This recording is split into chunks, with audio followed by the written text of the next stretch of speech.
السلام علیکم دوستو، امید ہے کہ آپ لوگ سب خیریت سے ہوں گے اور میری دعا ہے کہ آپ لوگ سب خوش رہیں۔ آپ بھی اگر گھر کی خرید و فروخت میں دلچسپی رکھتے ہیں تو یہ انسیڈنٹ آپ کے لیے بہت انٹرسٹنگ ہو سکتا ہے۔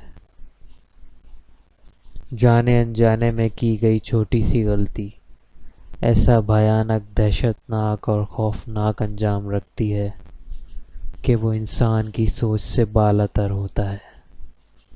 ایسے ہی ایک کہانی سمجھ صاحب نے بھیجی ہے۔ کہتے ہیں کہ میں ایک پراپرٹی ڈیلر ہوں۔ ابھی کچھ دنوں پہلے میرا پراپرٹی ڈیل کے حوالے سے لاہور جانا ہوا۔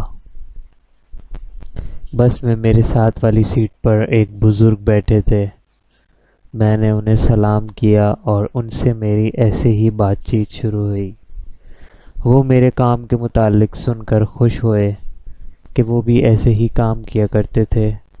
میں نے ان سے پوچھا، آپ کیا کام کرتے تھے؟ پراپرٹی کے متعلق انہوں نے بتایا۔ مسافر بس میں بیٹھ چکے تھے اور ہم آگے والی سیٹ پر بیٹھے تھے۔ وہ بولے، میں پرانے گھر اور فلیٹس کی خرید و فروخت کرتا، اس میں رینوویشن کر کے ری سیل کا کام کرتا رہا ہوں۔ وہ بولے، پراپرٹی کا کام کبھی کبھی بہت بڑے نقصان بھی دے سکتا ہے۔ ایسا لگ رہا تھا وہ کچھ بتانا چاہ رہے ہیں۔ وہ کچھ دیر خاموش رہے، پھر میں نے پوچھا تو انہوں نے مجھ سے کہا، بہت دیکھ بھال کر یہ کام کرنا۔ انہوں نے جو مجھے بتایا وہ لمحہ با لمحہ پراسرار اور خوفناک ہوتا گیا۔ میں خاموشی سے سب سنتا گیا اور یہ سوچ رہا تھا کہ یقیناً یہ بزرگ بہت مضبوط اعصاب کے ہیں، تبھی وہ اتنے خوفناک حادثات کو برداشت کر پائے۔ ان کے اس واقعے کو آپ تک پہنچاتے ہیں۔ ابھی بھی مجھے خوف آ رہا ہے۔ آگے کی کہانی انہی بزرگ کی زبانی سنیے۔ کہنے لگے، میرا تعلق کراچی سے ہے۔ 35 سال پہلے میں اپنی پوری ٹیم کے ساتھ اپنے کام کو آگے لے کے چل رہا تھا۔ کام بہت اچھا تھا۔ انہی دنوں اورنگی ٹاؤن میں ایک کافی پرانا مگر رینج کے مطابق اور فائدہ مند مکان مل رہا تھا مجھے، تو میں نے وہ خریدا۔ وہ گھر بہت پرانا بنا ہوا تھا مگر بہت مضبوط تھا۔ اس گھر میں کچھ رینوویشن کا کام تھا۔ اس گھر کے دائیں طرف بڑے بڑے درخت تھے۔ میں نے گھر کا اچھی طرح معائنہ کیا۔ ہم نے حساب کتاب کیا تو جو چیز سامنے آئی کہ اگر اس گھر کی رینوویشن پلس کچھ کنسٹرکشن کی جائے، کیونکہ زمین کافی بڑی تھی، اس میں اور بھی کمرے بنائے جا سکتے تھے۔ سب کام ہو جانے کے بعد گھر کو ایک ماڈرن لک دے کر ہم اچھے پروفٹ میں ری سیل کر سکتے تھے۔ کچھ دنوں بعد ہی وہاں کام شروع کروایا گیا۔ بتاتا چلوں کہ اس گھر میں کچن کے علاوہ 2 کمرے اور بھی بنوانے جا رہے تھے۔ ان کمروں کی تعمیر کے لیے ہمیں وہ اسٹور روم توڑنا پڑا تاکہ وہ 2 کمرے ساتھ میں اور تعمیر ہو سکیں۔ جس لیبر نے توڑ پھوڑ کرنا تھی وہ صبح کے وقت لوکیشن پر موجود تھے۔ آپ کو معلوم ہی ہے کہ لیبر صبح سویرے کام کا آغاز کر کے عصر تک اپنا کام کو سمیٹ دیتے ہیں۔ کام ہی ایسا ہوتا ہے کہ مغرب تک لیبر کام کرے۔ صبح سویرے کا وقت تھا، اسٹور روم کو توڑا جا رہا تھا۔ جب یہ کام فارغ ہوا، ملبہ ہٹایا گیا۔ 2 اور کمروں کی تعمیر کے لیے ان کی بنیادوں کے لیے کھدائی ہونی تھی۔ اب جو فرش کی کھدائی کا کام شروع ہوا تو فرش کی کھدائی کے دوران ایک چھوٹی سی ہنڈیا مٹی میں دفن تھی جو کہ ایک مزدور کو نظر آئی۔ میں مین گیٹ پر کچھ کام کروا رہا تھا، تب ہی ایک مزدور بھاگا ہوا میرے پاس آیا اور بولا، فرش کی کھدائی سے کچھ ملا ہے، آپ دیکھ لیں۔ میں فوراً اس کی طرف گیا تو دیکھا ایک مٹی کی ہنڈیا الٹی حالت میں فرش کے اندر دفن تھی۔ اور کھدائی کے دوران اس کے پیندے پر کریک پڑ گیا تھا۔ مجھے زیادہ تعجب نہیں ہوا کیونکہ پرانے وقتوں میں لوگوں کے پاس اپنے زیورات سیو کرنے کی یہی جگہ ہوا کرتی تھی۔ کتنی ہی حویلیاں ایسی تھیں کہ ان کے فرشوں کی کھدائی سے بہت مال و زیورات ملا کرتے تھے۔ میں نے احتیاط سے اس ہنڈیا کو باہر نکالنے کا کہا۔ ہنڈیا میرے سامنے بڑی احتیاط سے نکالی گئی، مگر اس کا پیندہ ٹوٹ چکا تھا۔ جیسے ہی اسے فرش پہ رکھا گیا، اس کا پیندہ ہنڈیا پر سے الگ ہو گیا۔ ہم سورج کی روشنی میں بیٹھے تھے۔ ہنڈیا کو میں نے زمین پہ بیٹھ کر غور سے دیکھا۔ اس ہنڈیا کے اندر راکھ بھری ہوئی تھی، اور وہ راکھ کچھ مختلف تھی۔ نہ وہ لکڑی کی راکھ تھی، نہ کوئلے کی۔ کچھ الگ سا تھا اس میں جو اسے عام سے خاص بنا رہا تھا۔ میں نے وہ ہنڈیا پورے فرش پر الٹا دی۔ میں نے راکھ کو ہاتھ سے اچھی طرح دیکھا۔ لیبر بھی ہنسنے لگے اور کہنے لگے، یہ خزانے والی ہنڈیا نہیں ہے۔ میں نے کہا، ہاں، خزانہ نہ ہو مگر راکھ بھر کے فرش کے اندر دبانے کا کیا مقصد ہے؟ خیر، ہم نے وہ ہنڈیا باہر پھینکوا دی۔ سب پھر اپنے کاموں میں مصروف ہو گئے۔ عصر کا وقت ہوا، سب اپنے اپنے گھروں کو واپس جانے لگے۔ اب وہ لیبر جس نے اس ہنڈیا کو نکالا تھا، اسے اپنا کام ختم کرتے کرتے دیر ہو گئی۔ میں بھی نکلنے لگا۔ رات کے لیے چوکیدار کو وہیں چھوڑا اور اسے بتایا کہ لیبر کے جانے کے بعد اندر سے کنڈی لگا لینا۔ مگر میں گھر پہنچا ہوں تو ہمارے لینڈ لائن پر کال ریسیو ہوئی۔ اس وقت موبائل تو اتنے ہوا نہیں کرتے تھے۔ وہ کال چوکیدار کی تھی، جسے میں اس گھر کی حفاظت کے لیے چھوڑ کر گیا تھا، اور وہ بہت گھبرایا ہوا تھا۔ اس نے بتایا کہ جس مزدور کو بعد میں نکلنا تھا، جب وہ سامان سمیٹ رہا تھا تو کھدائی کرنے والا نوکدار کھدال اس کی ٹانگ پر اونچائی سے اس طرح گرا کہ وہ اس کی ٹانگ میں گھس گیا، اور وہ اس وقت درد سے بلبلا رہا ہے۔ آپ فوراً پہنچیں۔ میں تو فوراً الٹے پاؤں بھاگا۔ اب جو میں وہاں پہنچا تو میں نے دیکھا جس جگہ آج کھدائی کی گئی تھی، ٹھیک اسی جگہ، کیونکہ وہ جگہ زمین سے کافی نیچے ہو چکی تھی، اسی جگہ وہ مزدور، اس کی ٹانگ پر وہ نوکدار کھدال اس کی پنڈلی کے گوشت کے اندر پھنسا ہوا تھا۔ اس کا درد کے مارے بہت برا حال تھا۔ ہمیں کچھ سمجھ نہیں آ رہا تھا۔ مجھ میں اتنی ہمت نہیں تھی کہ میں اس کھدال کو اس کے پاؤں سے نکال دیتا۔ ہم نے اسے اسی حالت میں میں اور چوکیدار اللہ اللہ کر کے اسے عباسی شہید ہاسپٹل لے کر پہنچے ایمرجنسی میں۔ اس مزدور پر تو بہت بڑی مصیبت آ گئی تھی۔ وہ تکلیف کے مارے بے ہوش ہو گیا، پسینوں میں مدہوش۔ اس کی تکلیف دیکھی نہیں جا رہی تھی۔ سب سے بڑی بات یہ تھی کہ وہ وہی مزدور تھا جس کی کھدائی سے وہ ہانڈی ٹوٹ گئی تھی، اور اس نے ہی وہ ہنڈیا زمین سے نکالی تھی۔ میں اب چوکیدار سے پوچھوں کہ یہ سب ہوا کیسے؟ اس نے کہا اسے خود یہ سب معلوم نہیں ہے۔ مغرب کی اذان ہوئی، وہ وضو کر کے نماز کی تیاری کر رہا تھا۔ اسے چیخنے کی آواز آئی، وہ بھاگا، پہنچا تو دیکھا یہ منظر تھا۔ میں نے پوچھا کھدال کہاں رکھا تھا؟ اس نے کہا کہ سب آلات کمرے کے اندر ہی تھے۔ مجھے کچھ سمجھ میں نہیں آیا۔ مزدور کو ہوش آیا تو اس سے معلوم کیا۔ اس نے بتایا کہ میں کام سمیٹ کر ہاتھ منہ دھو کر کپڑے تبدیل کرنے لگا، پھر اسی کمرے میں سے اس کو اس کا نام لے کر پکارا، آواز آئی تو وہ گیا۔ اسے ایسا لگا کہ کسی نے اسے دھکا دے کر اس کھدائی میں گرا دیا جہاں وہ کھدائی کر رہا تھا، اور وہ کھدال زور سے اوپر اچھل کر سیدھا اس کے پاؤں میں گھس گیا۔ خیر میں گھر آ گیا۔ اس مزدور لڑکے کا زخم بہت گہرا تھا، ہڈی بھی متاثر ہوئی تھی۔ اب اگلے دن صبح کے وقت باقی لیبر لوکیشن پر موجود ہوئی۔ کچھ دیر میں پھر میرے پاس فون آیا، ہم دروازہ بجا بجا کر تھک گئے، چوکیدار گیٹ نہیں کھول رہا۔ میں نے کل شام کا سارا واقعہ بتایا اور کہا کہ چوکیدار بھی کافی دیر میں گھر پہنچا تھا۔ وہ گہری نیند میں ہوگا۔ تم میں سے کوئی دیوار پھیلانگ کر اندر کود جاؤ اور اندر سے گیٹ کھول لو۔ یہ کہہ کر میں بھی آرام کے غرض سے دوبارہ لیٹ گیا کہ تھوڑی ہی دیر میں اٹھتا ہوں تو دیکھتا ہوں ابھی آدھا گھنٹہ بھی نہیں گزرا تھا کہ میرے اسسٹنٹ کی کال آئی کہ سر فوراً لوکیشن پر پہنچ جائیں۔ اس کی آواز اس قدر گھبرائی ہوئی تھی اور فون پر وہ شاید زیادہ بات نہیں کرنا چاہ رہا تھا۔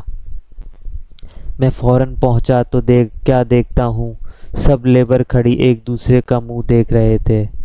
سب کے چہرے عجیب سے ہو رہے تھے۔ میں جلدی سے اسسٹنٹ کے ساتھ چوکیدار کے کمرے میں گیا تو دیکھا چوکیدار اپنی چارپائی میں اس حال میں پڑا تھا کہ اس کی آنکھیں باہر کو نکلی ہوئی تھیں، زبان باہر کو آئی ہوئی تھی اور دونوں ہاتھ اس کے پیچھے کو مڑے ہوئے تھے۔ یہ کہیں سے بھی ایک عام موت نہیں لگ رہی تھی۔ میں نے قریب جا کے اس کے ماتھے کو ہاتھ لگایا تو اس کا جسم بالکل ٹھنڈا تھا۔ اب سب حیران اور پریشان تھے۔ بظاہر یہی لگ رہا تھا جیسے گلا گھٹنے سے موت ہوئی ہو۔ ہم اس کی آنکھ بند کرنے کی کوشش کرتے لیکن وہ کھلی ہی رہتی کیونکہ موت کافی گھنٹے پہلے ہو چکی تھی۔ نہ اس کی زبان اندر کو جا رہی تھی۔ صاف ظاہر ہو رہا تھا کہ جب یہ ہاسپٹل سے آیا ہوگا اسی کے کچھ دیر بعد یہ حادثہ اس کے وقت پیش آیا ہوگا۔ کوئی آثار نہیں تھے کہ کوئی اندر آیا ہو اور کسی اور چیز نے اسے اس حال میں ڈالا ہو۔ نہ مرنے والا زندہ ہو سکتا تھا کہ بتاتا کہ کیا چیز ہوئی ہے رات کو وہ مزدور والا واقعہ اور اب یہ چوکیدار کی موت، دونوں واقعے حیران کرنے کے لیے کافی تھے۔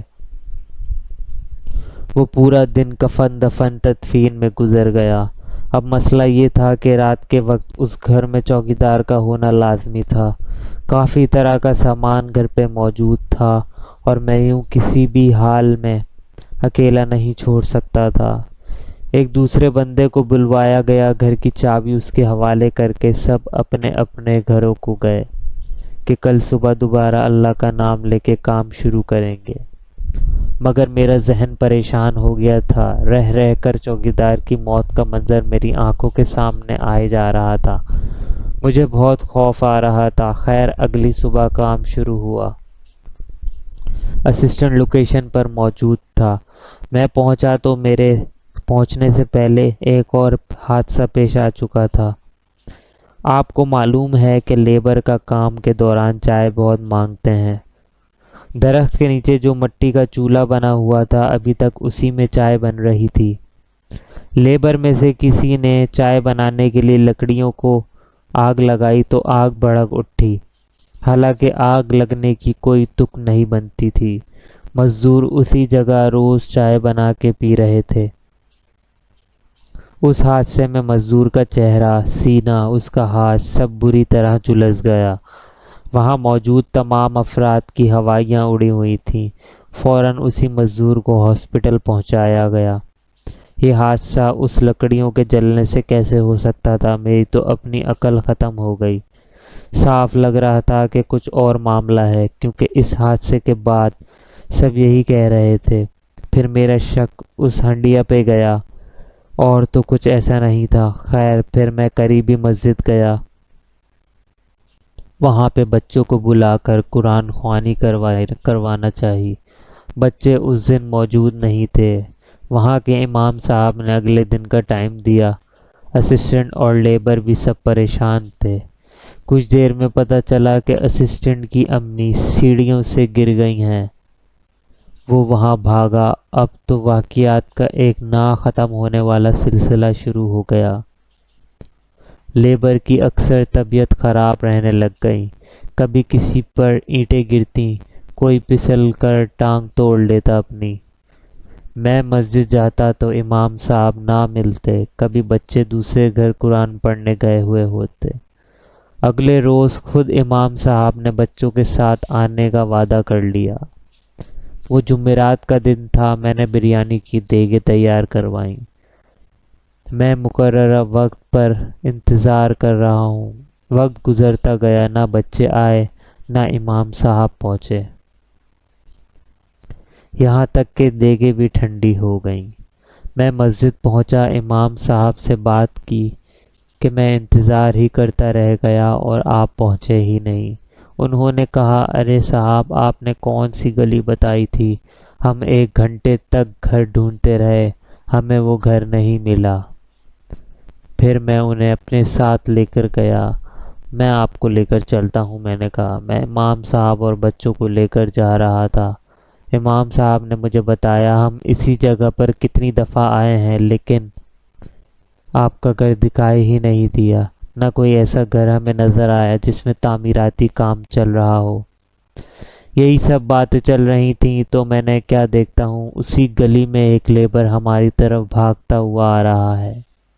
اس کی سانسیں بری طرح پھولی ہوئی تھیں۔ میں بھی گھبرا گیا کہ اللہ خیر کرے، کیا ہو گیا۔ وہ میرے قریب آیا اور بولا، آپ فوراً اپنے گھر پہنچیے، آپ کی بیگم ICU میں ہے، آپ کے گھر سے ابھی ابھی اطلاع آئی ہے۔ میرے تو ہاتھ پاؤں پھول گئے، میں پاگل جیسا ہو گیا۔ آخر یہ سب ہو کیا رہا تھا؟ ابھی صبح تک تو میری بیگم بالکل ٹھیک تھی۔ امام صاحب نے مجھے دعا دی، میں ہاسپٹل کی طرف بھاگا۔ میری بیگم کی شدید حالت خراب تھی، اسے 2 ہارٹ اٹیک آ چکے تھے اور میرے ہاسپٹل پہنچنے سے پہلے ہی اس کا انتقال ہو چکا تھا۔ میں تو سر پکڑ کر بیٹھ گیا۔ جب سے گھر لیا تھا اور جب سے کام شروع ہوئے تھے، جب سے انسانی جانوں کے ساتھ کسی کو کھیلتے ہوئے دیکھ رہا تھا، پہلے ایک لیبر کی ٹانگ پر کدال کا لگنا، پھر چوکیدار کی وہ پراسرار موت، اس کے بعد کے واقعات، اور اب میرے اپنے گھر میں میری بیوی کی اچانک موت۔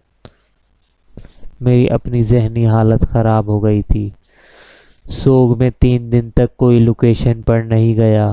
میں نے پھر کسی عالم صاحب سے بات کی، انہیں میں نے سب ماجرا بتایا۔ انہوں نے کہا، آپ نے بہت بڑی غلطی کر دی، اس ہنڈیا میں کسی شیطانی طاقت کو باندھ کر رکھا گیا تھا اور وہ تو عرصہ دراز سے زمین میں دفن تھی۔ کھدائی کے دوران جس بھی مزدور سے وہ ٹوٹی، وہ طاقت تب سے ہی آزاد ہو گئی۔ اسی گھر میں وہ موجود ہے۔ وہ نہ اس گھر کو دوبارہ بسنے دے گی اور نہ وہ آباد ہونے دے گی۔ آپ اور زندگیوں کو بچا لیں اور اس گھر میں اس کام کو فوراً بند کروا دیں۔ میرے تو ذہن تک میں نہیں تھا کہ اصل حقیقت اس قدر خوفناک ہوگی۔ میں نے اسی وقت کام کو فوراً بند کروا دیا، کیونکہ اب اس سے زیادہ اور کسی کا کیا نقصان ہوتا۔ میرا ہنسا بستا گھر ختم ہو گیا۔ پھر بہت سے عاملین کو گھر دکھایا، سب نے ایک ہی جیسی بات کی اور کہا، جس وقت گھر پہ وہ ہنڈیا نکلی تھی، اس وقت آپ کو کسی عامل کے پاس جانا چاہیے تھا۔ ایک تو وہ ہنڈیا ٹوٹ گئی، دوسرا آپ نے اسے بغیر کسی خاص عمل کے بغیر اسے باہر پھینکوا دیا۔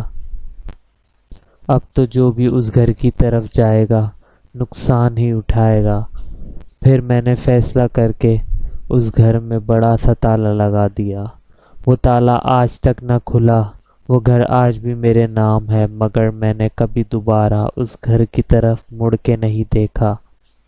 اتنے عرصے تک میں یہ کام کامیابی سے کر رہا تھا، لیکن ایک ایسے حادثے نے میری زندگی بدل کر رکھ دی۔ اس کام سے مجھے خوف محسوس ہونے لگا۔